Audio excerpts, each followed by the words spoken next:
Okay, so we're getting now towards the end part of this project where we're going to attach the threaded bone finial to the lid.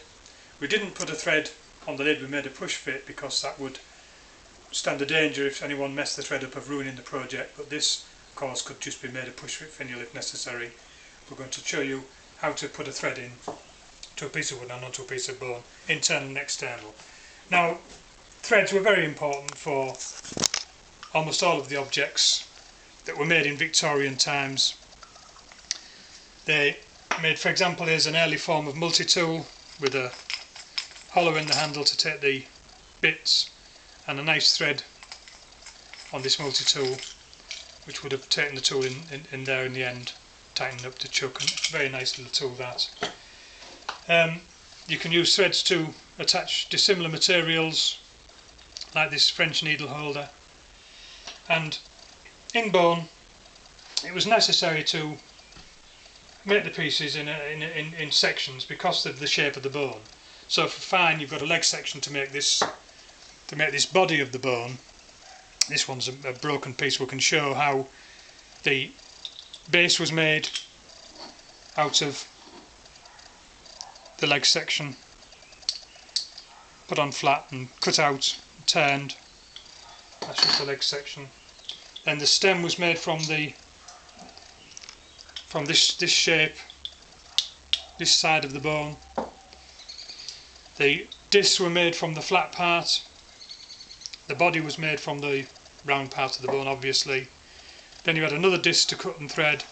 Then the finial at the top is cut and threaded in. So quite a lot of cutting and threading operations for the Victorians to do. The glues they had in their days were a little bit unreliable, and they wanted these things to last, and they all have. They've lasted for hundreds of years. Certainly this is over 100 years old, all nicely threaded together. So we go on to the lathe. No, we go to the different methods for screw cutting. This is one method using taps and dies. Fairly straightforward for small holes, but not a lot of use for great big holes where you've got a lid going on or something. This is another method for the larger size holes for the Victorian screw cutting. This is the external screw cutting tool. This is the internal screw cutting tool. We just move it in and form the threads as we go.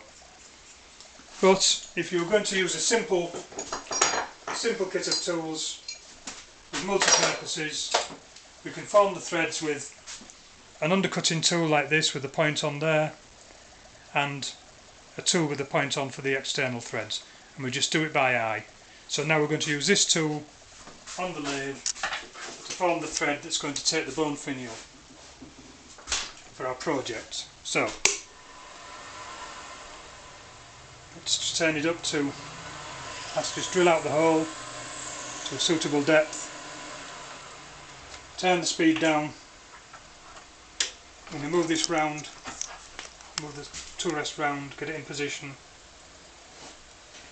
and then we're just going to go in with this tool